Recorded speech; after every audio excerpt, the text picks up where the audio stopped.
नमस्कार। Focus of the डेमा यहाँलाई स्वागत गर्दछु। म नारायण पौडेल। आज हामी पूर्व प्रधानमन्त्री सूर्यबहादुर थापाको निधनका सन्दर्भमा फोकस अफ द डेमा उपस्थित छौं।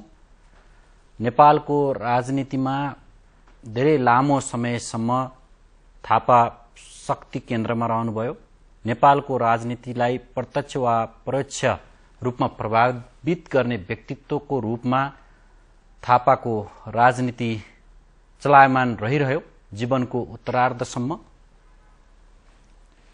थापासँग विभिन्न व्यक्तिहरू विभिन्न सन्दर्भमा जोडिँदै छुट्दै निकै ठूलो भंगालो राजनीतिक रूपमा परेको हामी देख्छौं।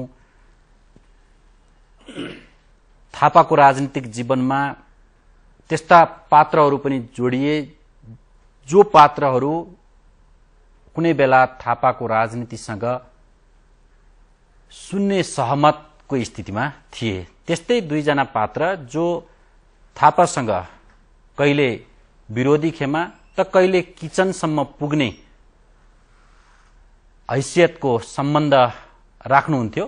उहाँहरूसँग हामी छौं वसन्तमान सिंह अधिकारी, जो पहिले वामपन्थी राजनीति गर्नुहुन्थ्यो, पछि सूर्यबहादुर थापाका निकै निकट रहेर काम गर्नुभयो। त्यस्तै इन्द्र प्रसाद ढुङ्गेल, जसको नेपाली राजनीतिमा महत्वपूर्ण योगदानका साथसाथै नेपाली कांग्रेसको राजनीतिमा दशकौं बिताएको अनुभव छ र पछिल्लो समय सूर्यबहादुर थापाका निकटस्थ भएर काम गरेको अनुभव पनि। यहाँलाई स्वागत छ। धन्यवाद। इन्द्रजीसँग जान्न चाहे, तपाई सूर्यबहादुर थापासँग राजनीतिक रूपमा कुनै बेला विपक्षमा हुनुहुन्थ्यो। नेपाली कांग्रेसको लामो राजनीति गर्नुभयो। पछिल्लो समय सूर्यबहादुरसँग एउटै ठाउँमा रहेर राजनीति पनि गर्नुभयो। सूर्यबहादुरसँग के आकर्षण थियो? पञ्चायतकालीन पञ्चहरूमा सूर्यबहादुरजी उदारवादी गनिनुहुन्थ्यो। कांग्रेसकै आँखाले हेर्दाखेरि पनि सूर्यबहादुरजीलाई तत्काल हामीहरू एमोङ देम तिनीहरूको मध्येमा, त्यस बेलाका चल्ता पूर्जाहरू मध्येमा सूर्यबहादुरजी उदारवादी धारणाको हुनुहुन्छ भन्ने हामीलाई लाग्दथ्यो। त्यो त्यही बेलादेखि लागेको थियो। पछि जिल्ला पञ्चायतको सभापतिमा चुनाव जितिसकेपछि, यद्यपि म कृष्णप्रसाद भट्टराईको स्वीकृति लिएर नै चुनाव लडेको हुँ। म, विपिन कोइरालो, अर्जुन नरसिंह केसी, कालु राणा, श्रीमान गुरुङ, हामीहरू अर्ध स्वीकृति, कोही स्वीकृति पूरा स्वीकृति लिएरै चुनाव लडेका हौं र हामी सबै सभापति जित्यौं। तापनि पञ्च त भइयो। जिते त इतर पक्षबाट हो। हामीलाई भोट हाल्ने पञ्चहरूको भोट त्यति आएको होइन। कांग्रेस र कम्युनिस्टका बाटै भोट आएर जितेका हौं हामीले प्राय गरेर। तर पञ्च भन्ने त भयो। 46 सालको परिवर्तन भयो।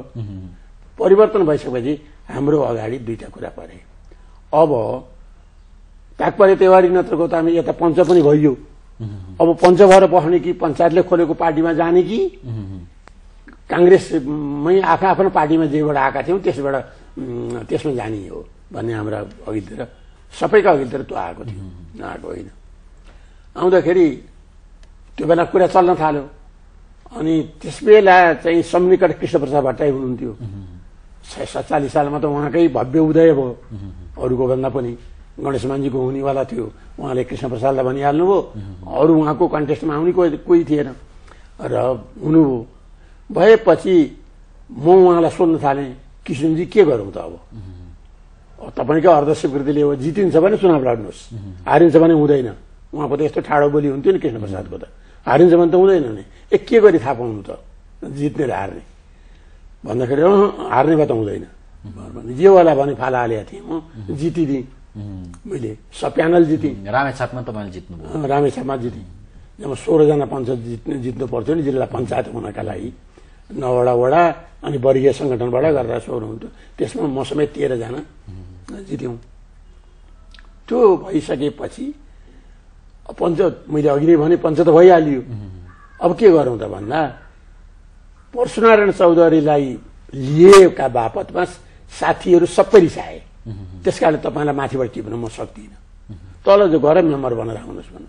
जसले 40औं वर्ष बितायो त्यो अब फेरि 54 मेम्बर बन्ने नातिसँग भतिजासँग यो तपाईँलाई भन्न मिल्छ, हामीले त रिन्यू पो गर्नुपर्छ भनी मैले भन्दा उसले त्यो हुनै सक्दैन, किनभने सारा साथीहरूले टोकौँ जस्तो गर्दै उनीहरूलाई लिफ्ट दिने फेरि भन्न थाले भनेर कृष्णप्रसादले भनेपछि भने तैपनि म चाम्रिएर आफ्नो त्यत्रो रगत पसिना नेल जेल अनसन भोग्नु जति सबै दुःख कष्ट भएको साँच्चै भन्नुहुन्छ भनेदेखि जति मैले भोगेको छु त्यति अहिले नेपाली कांग्रेसमा पनि खै मैले थाहा नपाएका एक दुईजना होला। त्यो पाटो छँदैछ। तपाईँलाई सूर्यबहादुरजीको कुन चाहिँ त्यस्तो छवि मन पर्यो? तपाईँ नजिक हुनुभयो? होइन, उहाँको के भने बोल्डली उहाँ बोल्ने निर्भीक मान्छे।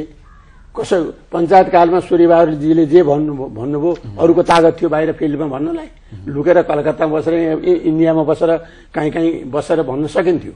त इटम्बालमा गएर द्वैध शासन छ, करिब उसले दुई ठाउँबाट शासन चलेको छ, सिंहदरबार र दरबारबाट चलेको छ भन्ने, अनिखेरि फेरि भूमिगत गिरोह भन्ने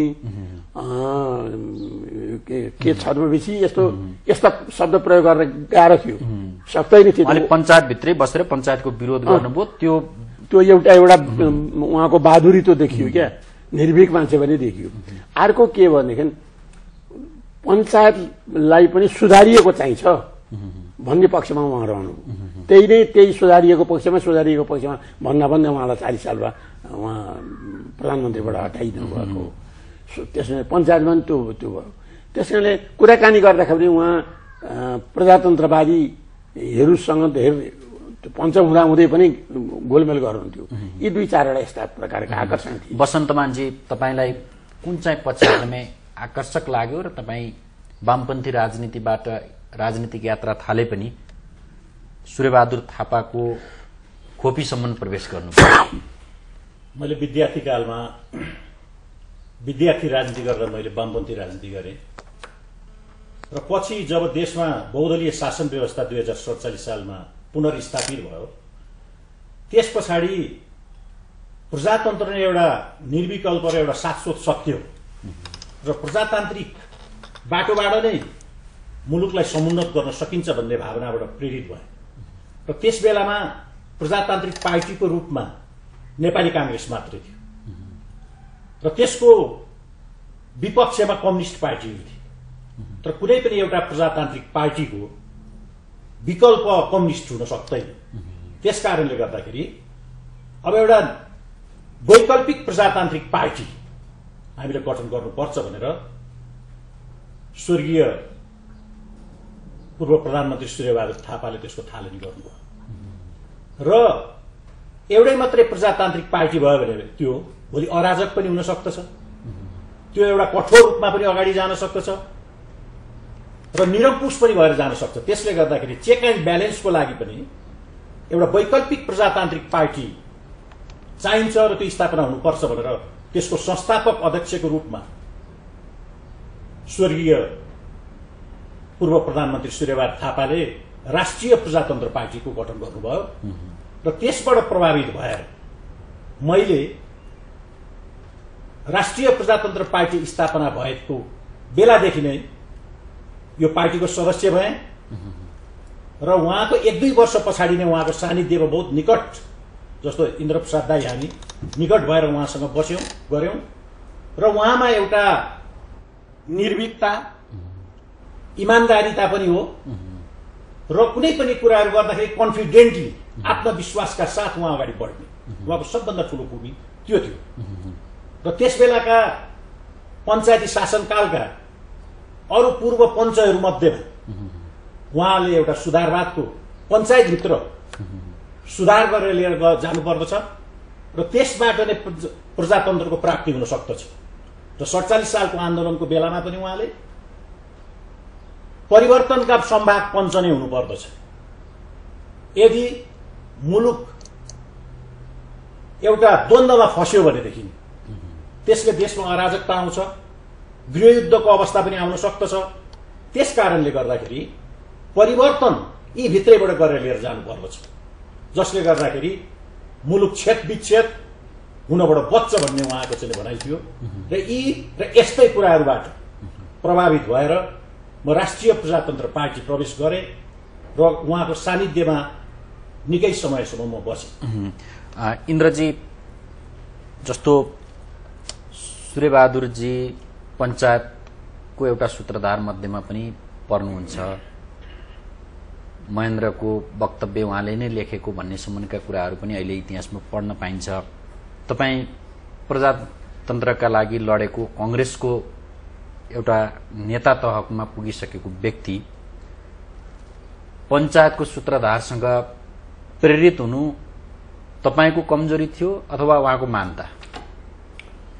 उहाँले सूर्यबहादुरजीले त्यसबेला हामी जस्ता मान्छे जो लामो राजनीति दलगत राजनीति गरेका मान्छेहरू समेटेर, जस्तो बसन्तजीले भन्नुभयो नि वैकल्पिक प्रजातान्त्रिक पार्टीको आवश्यकता छ भन्दा, त्यस्ता मान्छे समेट्नलाई उहाँ चाहनुहुन्थ्यो। त्यही चाहनाकोमा उतापट्टि कांग्रेसमा त्यो 40औं वर्षको मूल्य मान्यतामा नयाँ सदस्य बन्नुपर्छ भन्ने, यतापट्टि चाहिँ वेलकम गरेर रेड कार्पेट बचाएर इन्द्रप्रसादजी तपाईँ आइदिनुहोस् मेरो पार्टीमा आइदिनुहोस्। कहिले तपाईँ चाहनुहुन्थ्यो म बटारिन्थेँ, कहिले म चाहन्थेँ तपाईँ बटारिनुहुन्थ्यो। अब यस्तो घडी आयो हामी एकै ठाउँमा बसौँ भनी उहाँले भन्नुभयो र मैले अघि नै भने जुन उहाँका पूर्वाधारहरू छन् नि, यी पञ्चहरू मध्येमा अगाडि बढेको अहिले पनि उहाँ गणतन्त्र स्वीकार गर्नुभएको छ, टसमस गर्नुहुन्न, प्रजातन्त्रको पक्षमा हुनुहुन्छ, 17 पटकसम्म कांग्रेसलाई भोट दिन पनि तयार भएर बस्नुहुन्छ, अहिले पनि त उहाँले गर्नुभएको छ नि। अब उहाँको राजनीतिक उचाइ, राजनीतिक सफलता एउटा पाटो होला, उहाँले देशलाई चाहिँ के दिनुभयो भनेर हेरियो भने देशको आँखाबाट हेर्दा उहाँले दिएको उपलब्धिहरू के छन्? हेर्नुहोस्, उहाँले दिएको उपलब्धिहरू भन्नलाई पहिलो कुरा त कहाँ जानुपर्छ हामी भने त्यो बेलाको मूल्याङ्कन गर्न त्यही बेलाको आँखाले हेर्नुपर्छ, होइन? मुन शमशेरलाई एउटा बाहुनको छोराले सिंहदरबारको ढोका अगाडि आएर सरकार कुर्नेसमा हात जोड भने ओ यो त कुर्नेस भन्थ्यो भन्न मिल्दैन, किन कुर्नेसै थियो त्यो बेला। त्यो बाहुनको छोराले हात जोडेर सरकार भनेर भन्नै पर्थ्यो।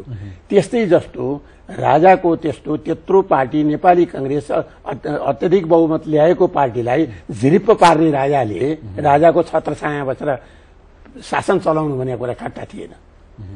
त्यस्तो बेलामा पनि सूर्यबहादुरजी जस्तो सूर्यबहादुरजीको सूर्यप्रसादको बडो उमिल्दो थियो, साँठगाँठ हुन्थ्यो क्या।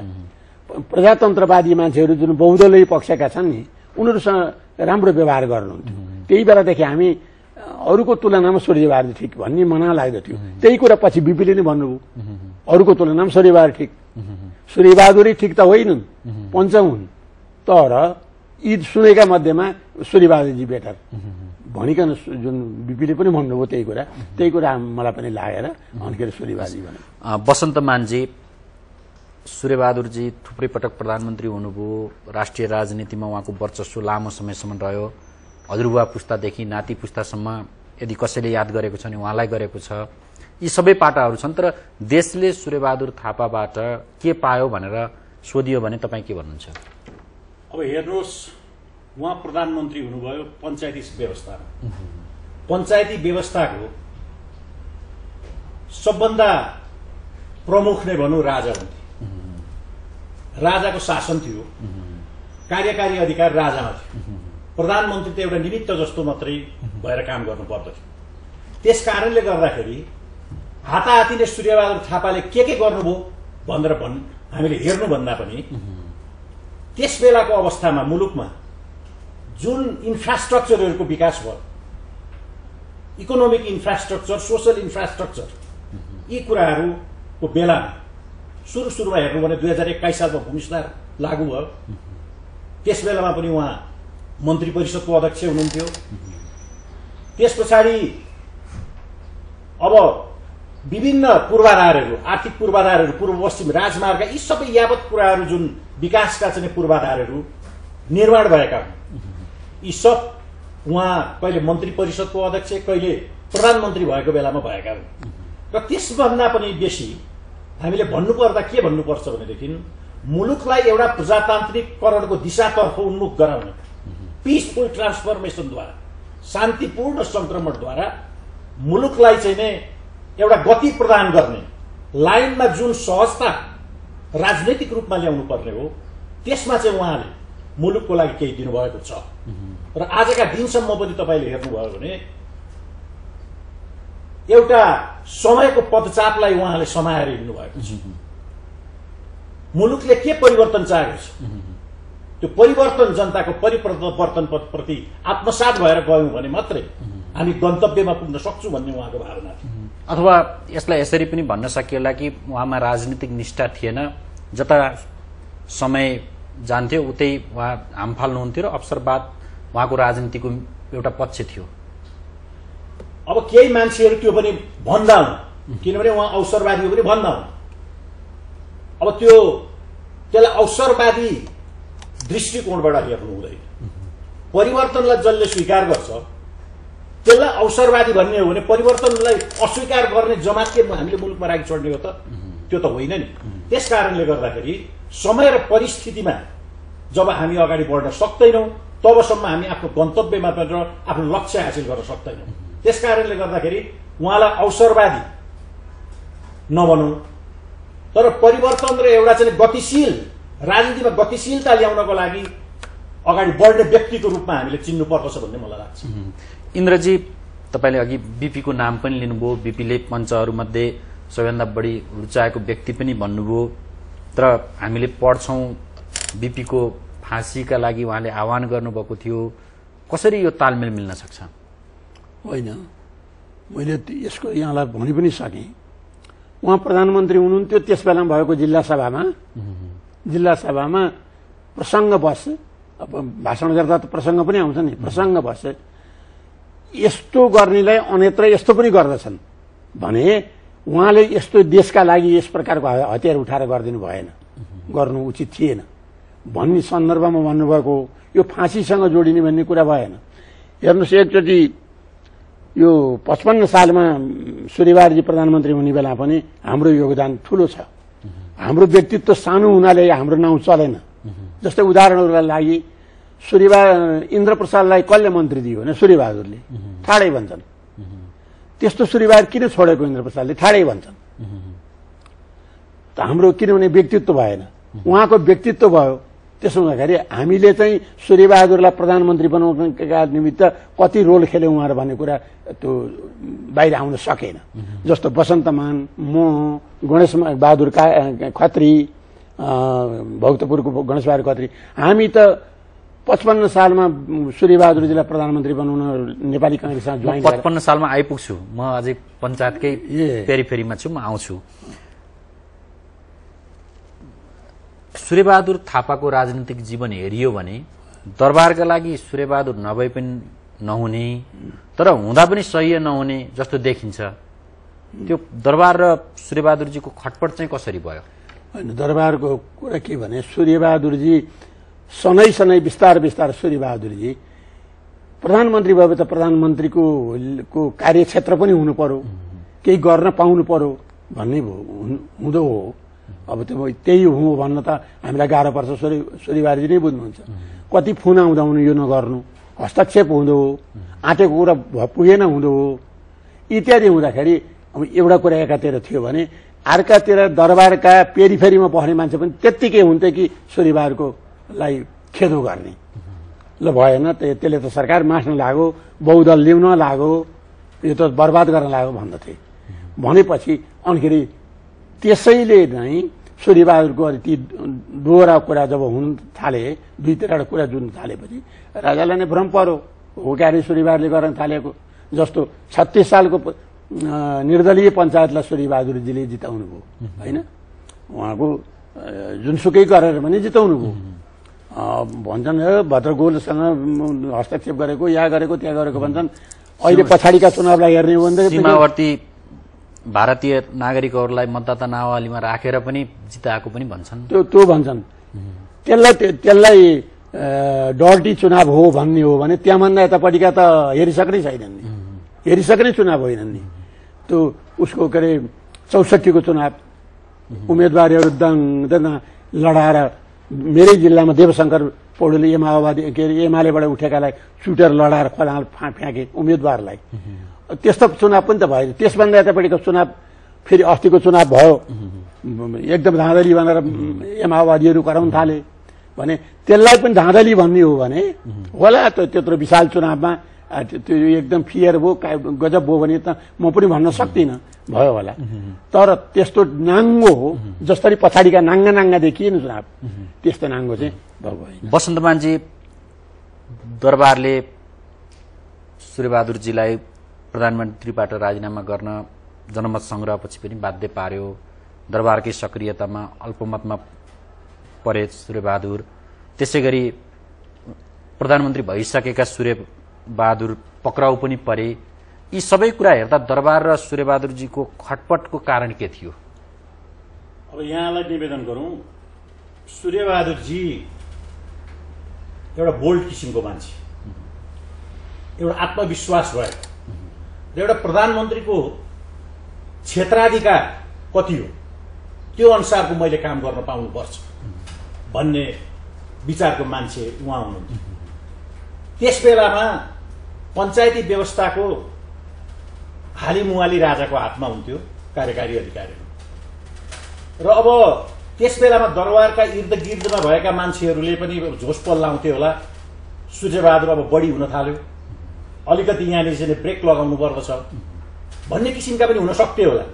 त्यस बेलामा त्यस किसिमको चाहिँ निर्देशन यताउतिबाट आउँदा उहाँ चाहिँ मेरो क्षेत्राधिकारमाथि किन हनन गर्ने, हस्तक्षेप गर्ने, म यो काम गरेर छाड्छु भन्ने किसिमको एउटा स्वभाव भएको मान्छे हुनाले गर्दाखेरि दरबारको बिचमा र उहाँको बिचमा त्यो खटपट परेको हुन सक्दछ। र जस्तो उहाँलाई जनमत संग्रह सम्पन्न गर्नुभयो, अघि यो सवाल यहाँले पनि गर्नुभयो, त्यतिखेर धाँधलीका कुरा के भयो।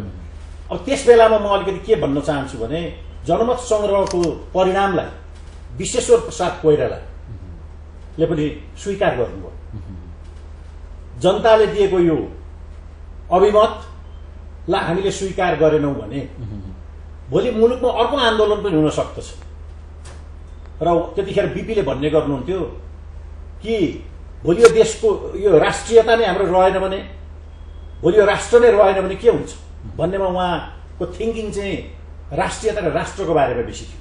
त्यसमा भावनाबाट उत्प्रेरित भएर पनि होला बिपीले यो जनताले यति मात्रै गरेको एउटा सीमित अधिकार भए पनि हामीले पायौँ। सूर्यबहादुरजीको प्रधानमन्त्रीत्व कालमा प्रजातन्त्र आइसकेपछि स्वकीय सचिवालयमा पनि रहनुभयो, प्रमुख सल्लाहकार भएर तपाईँ रहनुभयो, राजनीति सल्लाहकार भएर रहनुभयो। त्यति बेला उहाँको काम गर्ने शैली तपाईँलाई कस्तो लाग्यो? हेर्नुहोस्, अब के भएको थियो त्यो बेला भने नेपाली काङ्ग्रेसले साथ दिने, सूर्यबहादुर के अरे राप्रपा र नेपाली काङ्ग्रेसले एउटा सम्झौतामा साइन भयो। कृष्ण त्यो सिग्नेचर सूर्यबहादुरजी कहाँ अहिले पनि होला। सूर्यबहादुरजी, गिरिजाप्रसाद कोइराला र कृष्ण प्रसादले के साइन गरे भने आलो पालो गर्ने सरकार सञ्चालन गर्ने वाला भनिकन साइन गरे। त्यो साइन गरेपछि पछि नेपाली काङ्ग्रेसकै धेर जसो बसेर सरकार बन्यो, सञ्चालन हुन थाल्यो। पछि त्यो अवधि नपुग्दै गिरिजाप्रसाद कोइरालाहरूले नेपाली काङ्ग्रेसले ल सूर्यबहादुरसँग त हामीले 19 जना सदस्य हुँदाखेरि सम्झौता गरिआउँ, अहिले घटेर 11 जना आएको हुनाले तुरन्त हट भनेर मोटरसाइकल र्याली गरेर भ्रष्ट सूर्यबहादुर मुर्दाबाद भनेर हिँड्न थालेपछि उहाँले चटक्क छोडिदिनु भयो र राजीनामा गरिदिनु भयो। पञ्चायतमा पनि प्रधानमन्त्री हुनुभएको, पञ्चायतमा पनि शक्तिमा रहनुभएको र प्रजातन्त्र आइसकेपछि सानो दलको नेता भए पनि प्रधानमन्त्री हुन सक्नुभयो। त्यो छलाङ चाहिँ कसरी सम्भव भयो? होइन, उहाँ त उसले 46 सालको जुन परिवर्तन हो नि त्यो युगान्तकारी परिवर्तन हो। यसलाई आत्मसात गर्नुपर्छ भने पहिलो गर्दैन सूर्यबहादुर। अहिले पनि कसै कसैलाई रिस उठ्यो भने हाम्रै पार्टीभित्र रिस उठ्यो भने सूर्यबहादुरले भन्नुहुन्थ्यो परिवर्तनको राम्रो रूपरेखा देखाएको छैन, युगान्तकारी परिवर्तनमा हाँकिदिने तपाईँ भनेर भन्ने हाम्रो चलन पनि थियो। युगान्तकारी परिवर्तन भनेर भनिकन उहाँले भन्नुभयो र समाहित भइहाल्नुभयो। सूर्यबहादुरजीको त्यसै हुनाले बेला बेलामा उहाँले भने चाहिँ बेला बेलामा समयको गतिलाई हेरेर राजनीति उहाँ गर्नुहुन्थ्यो। यसको अर्थ जता पायो उता जता काफल पाएको उतै चरी नाचो गरे होइन। त्यो हुँदा प्रधानमन्त्री भएर हुने मान्छेले मौका छोपे त भन्नु हुँदैन कि त एउटा मन्त्री सन्त्री खाएर बस्ने बारे बेग्लै कुरा हो। बसन्त भगवानजी, हामीले कुनै व्यक्तिको राजनीतिक इतिहास तौलेर हेर्दा अथवा त्यसबारेमा चर्चा गर्दै गर्दा उसका नकारात्मक पाटाहरू पनि केलाउनु दायित्व हो। त्यस हिसाबले हेर्दा सूर्यबहादुरजी प्रधानमन्त्री हुनुभयो, राजाको सक्रिय शासन ताका पनि, र त्यसबेला उहाँले दुईटा महत्त्वपूर्ण निर्णय गर्नुभयो जुन दीर्घकालीन हिसाबले नेपालको लाभमा छैनन् भनिन्छ। जस्तो भारतीय महावाणिज्य दूतावास वीरगञ्जमा खोल्न दिने, दूतावासहरूलाई 3 करोडसम्म लगानी गर्न दिने कुनै ठाउँ विशेषमा, यी कुराले गर्दा सिंहदरबारको शक्ति दूतावासतिर सर्यो अथवा मान्छेको मुख चाहिँ त्यता फर्किन थाल्यो र यसले गर्दा परनिर्भरता बढ्यो भनेर कारक मानिन्छ नि। अब यस्ता कुराहरू टाइममा सुनिराखिएको पनि छ। उहाँले भारतीय दूतावास मार्फत 4 करोडसम्म विभिन्न सङ्घ संस्थाहरू बनाउनको लागि दिने भन्ने पास गराउनुभयो, सुक्खा बन्दरवाहका कुराहरू। यो कुरा यसलाई चाहिँ नकारात्मक दृष्टिकोणबाट मात्रै हेरिनु हुँदैन। एउटा पाटो त्यो पनि होला, तर के भनेदेखि देशको एउटा विकास गर्नको लागि छिमेकी मित्र राष्ट्रहरूबाट जुन किसिमको सरसहयोग लिनुपर्ने हो त्यो खराब कुरा होइन। जस्तो तर त्यसलाई कार्यान्वयन गराउने जुन कुरा छ, यसमा एउटा सहज हिसाबले बुझ्दा नेपाल सरकारले कुनै देशलाई कुनै एउटा सामान्य चिज दिनु पर्यो भने सरकारको स्वीकृतिबाट मात्रै दिन सक्छ, कतिपयले त रिजेक्ट नै गरिदिन्छन्। भने हाम्रो देशमा चाहिँ विकासका ठुल्ठुला परियोजनाहरू पनि दूतावास स्वयंको इच्छा मुताबिक हुने गरी बाटो खोलिदिन त्यसले अप्ठ्यारो पार्यो नि। होइन, त्यसले अब त्यो चाहिँ कार्यान्वयन पक्षलाई पनि हेर्नु पर्दछ र राज्यले त्यसलाई कसरी नियन्त्रण गरेर लिएर जान्छ त्यो चाहिँ राज्यको दायित्व पनि हो।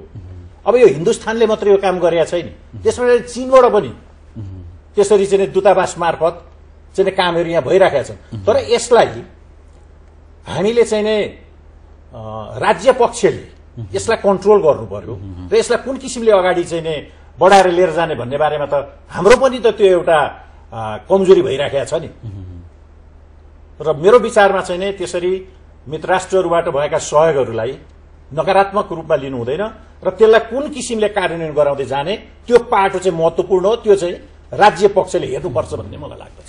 इन्द्रप्रसादजी, जस्तो सूर्यबहादुरजीको राजनीतिक चाल यस्तो किसिमको चतुराईपूर्ण हुन्थ्यो कि त्यो नजिकै रहेकाहरूले पनि बुझ्न सक्दैनथे। त्यस्ता चालहरू परिणाम आइसकेपछि मात्रै बुझिन सकिन्थे भनेर भनिन्छ।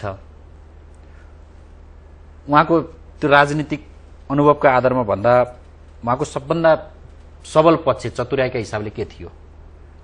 हेर्नुहोस्, सूर्यबहादुर जुन तपाईँले सोध्नुभयो त्यो कुरामा चाहिँ अलिकति हो। हामी पनि घुँडा जोडेर बस्दथ्यौँ, आन्द्राका कुरा पनि गरिन्थ्यो, राम्रा पनि गरिन्थ्यो, नराम्रा पनि कुरा हुन्थ्यो। तर सूर्यबहादुर के आँट्दै हुनुहुन्छ, के गर्दै हुनुहुन्छ भन्ने कुरा पत्ता लगाउन हामीलाई गाह्रो थियो। र भन्दछन् के भन्दाखेरि सूर्यबहादुरजीको श्रीमतीले पनि कस्तो हो मेरो श्रीमान भन्ने नचिनेरै मर्नुभयो, अरूले त के चिन्नु भन्ने यो कहावत पनि छ त्यहाँ। त्यो भनाइहरूमा त्यो कहावत पनि छ। त्यो कुरा चाहिँ होइन भन्ने कुरा होइन गरेन। तर पछाडि रिजल्ट निकाल्दाखेरि उहाँले के कुरा डिसिजन गर्नुपर्छ त्यो डिसिजन गरेर रिजल्ट निकाल्दाखेरि चाहिँ हामीलाई ग्राह्य हुने नै खालको निक्लन्थ्यो। हो, यो त ठिक हो, यो त प्रजातन्त्रवादी नै कुरा हो, यो त राम्रै कुरा हो। सत्ता लिउँ भने त राजनीतिक पार्टीमा हुन्छ नि, कुनै प्रकारबाट नि सत्तामा बस्छौँ भन्ने कुरा त त्यो त जतिसुकै जसले भाषण गरून् त्यो त हुन्छ। सत्तामा गइसकेपछि बेपत्ता हुन्छ कि मनपरी गर्छ कि अघिका के अरे कबुल कडारहरू सबै लिँदैन कि भन्ने कुरालाई चाहिँ बढ्ता याद गर्नुपर्ने हो।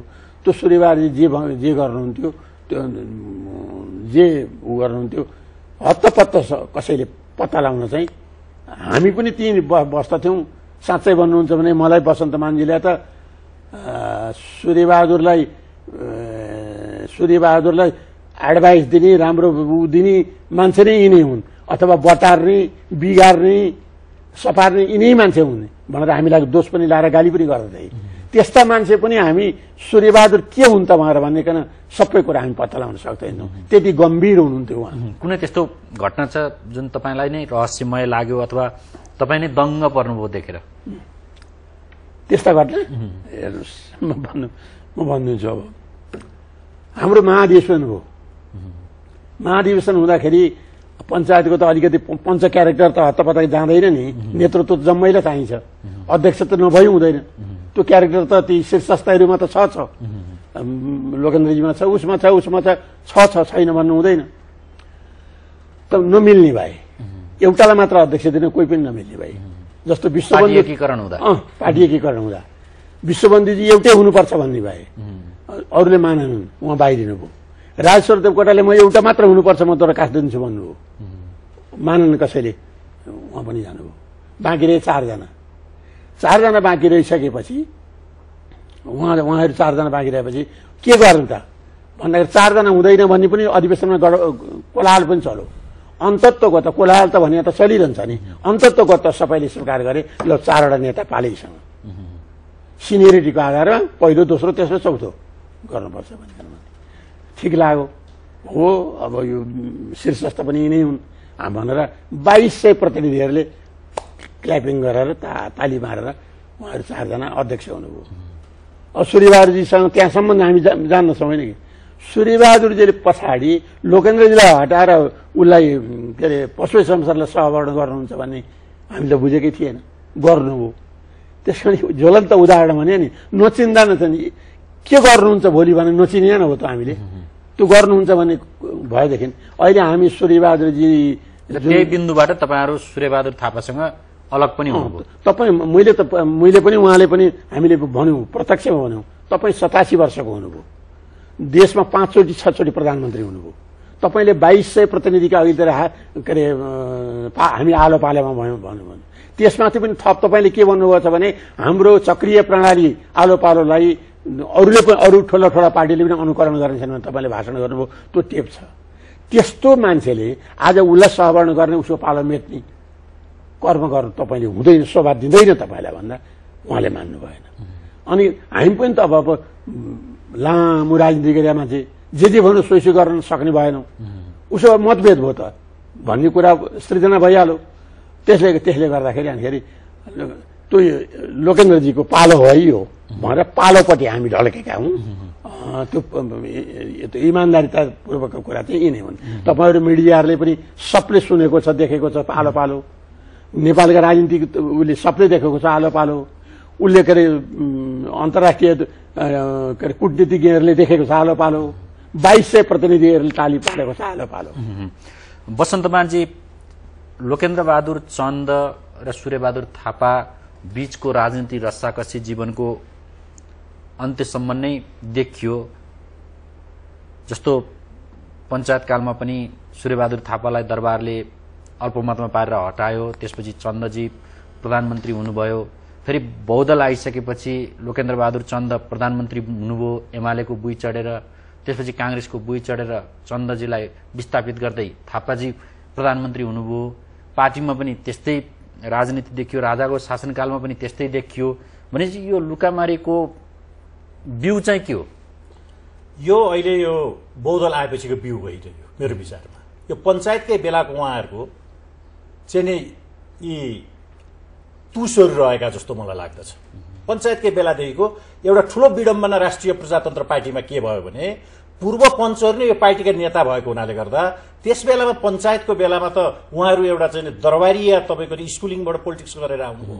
विभिन्न उहाँहरूका बीचमा चाहिँ आरोह अवरोहहरू भए, विभिन्न मनोमालिन्यहरू भए। त्यो मनोमालिन्य चाहिँ आजका दिनसम्म पनि कायम भएर हाम्रो पार्टी 5 चोटि फुटिसक्यो र यस पार्टीमा लागेका युवा विद्यार्थी जो छन् उनीहरू चाहिँ आज धेरै पछाडि भएको महसुस भइरहेको छ। र जस्तो इन्द्रप्रसाद दाईले पनि भन्नुभयो, यो पछिल्लो चरणमा आएर स्वर्गीय पूर्व अध्यक्ष सूर्यबहादुर थापाले एउटा यो भन्नै पर्छ, बहुत दुःख लाग्दो कुरा कि यो उहाँको अब देहान्त भइसकेको छ, यो भन्न पनि, तर के भने अहिले एउटा झगडाको बिउ जस्तो चक्रीय प्रणालीको आधारमा जो महाधिवेशनले चाहिँ नि पास गरेको थियो त्यसमा चाहिँ अलिकति उहाँले चाहिँ दुःखका साथ भन्नुपर्छ कि पार्टीमा झगडा छोडिदिनु भयो। त्यसले गर्दाखेरि उहाँको जीवनकालमा जीवनको उत्तरार्ध अन्तिम समयमा पार्टीका कार्यकर्ताहरूलाई चाहिँ उहाँको तर्फबाट त्यति राम्रो भएन र परिस्थिति अहिले पार्टीभित्र बहुत अप्ठ्यारो परिस्थिति छ। दुईटा पक्षको बीचमा अन्तरपार्टी सङ्घर्ष चलिराखेको छ, अदालतमा मुद्दा छ र पार्टी एकीकरणको अभियानमा यसले ठूलो बाधा पुर्याइराखेको छ। यो चाहिँ अहिलेको एउटा कठोर वास्तविकता हो भन्ने मलाई लाग्छ। जाँदै हामीले कुराकानी बिट मार्दै गर्दा सूर्यबहादुरजीलाई संक्षिप्तमा सम्झिनु पर्यो भने कसरी सम्झिने? उहाँ एउटा ऐतिहासिक र बहुत लामो समयसम्म नेपाली राजनीतिमा गाउँ र जनताको तहदेखि दरबारसम्म बुझेर कुन समयमा कुन किसिमका चाहिँ राजनीतिक भनौं के राजनीतिक चाहिँ कदमहरू चाल्ने र राजनीतिलाई नजदिकबाट कसरी चाहिँ त्यसलाई चाहिँ एउटा अगाडि बढाएर लिएर जाने भन्ने बारेमा उहाँ बहुत चतुर खेलाडी हुनुहुन्थ्यो र हामीले उहाँलाई एउटा ऐतिहासिक पुरुषको रूपमै र एउटा वरिष्ठ राजनीतिज्ञको रूपमा हामीले सम्झिनुपर्छ भन्ने मलाई लाग्दछ। इन्द्रजी संक्षिप्तमा सम्झिँदाखेरि उहाँ प्रजातन्त्रवादी, निर्भीक र समयोचित कदम चाल्न जान्ने, उचित कदम चाल्न जान्ने र साथीहरूलाई कन्भिन्स गर्न पावर, देशमा नै कसैसँग पनि नडराइकन यो यस्तो है भनेर बडो हुङ्कारका साथसँग बोल्ने। अहिले पनि भन्नुहुन्छ, अब अहिले त देहान्त हुनुभयो उहाँको अब ईश्वरले उहाँलाई आफ्नो स्थानमा पुर्याइदिउन्, यही हाम्रो शुभकामना छ। अहिले पनि अस्तिसम्म पनि सूर्यबहादुर के बोल्दछ, अलिकति चेतनशील मान्छेहरूले कान थापिहाल्थे, आज सूर्यबहादुरले बोल्ने छ अरे भनेपछि त्यसो हुँदाखेरि मान्छेले त बहादुरै खोज्दछ नि, नेता त बहादुर नेता, वीर नेता खोज्दछ। त्यो कुरा कि विश्वेश्वरमा पाइन्थ्यो, त्यसभन्दा पछाडि सूर्यबहादुरमा हामीले अलिकति पाउन थाल्यौं र हामी आकर्षक थियौं। अस्तिको यो पनि उहाँसँग मारामारै भन्ने कुरा होइन, उहाँ व्यक्तिगतै मारामार भन्ने कुरा होइन। यो कुरा के भने राजनीतिकमा तपाईलाई यो उमेरमा यसो गर्न सुहाउँदैन, धेरैले थाहा पाएको कुरा। एकजनालाई भोलि बिहान म तिमीलाई यो दिन्छु भनेको गर माग्दाखेरि चाहिँ दिन्न भनेर भनेपछि तपाईँले हिजो यसो भने होइन भन्दा त्यो मान्छे निलो हुन्छ भने तपाईँले त 2200 अघितिर भन्नुभएको छ। आलो पालोको कुरा। हस्, हामी यही बिट मार्दछौँ। तपाईँहरूको समय संवादका लागि हामी आभार प्रकट गर्दछौँ। धन्यवाद।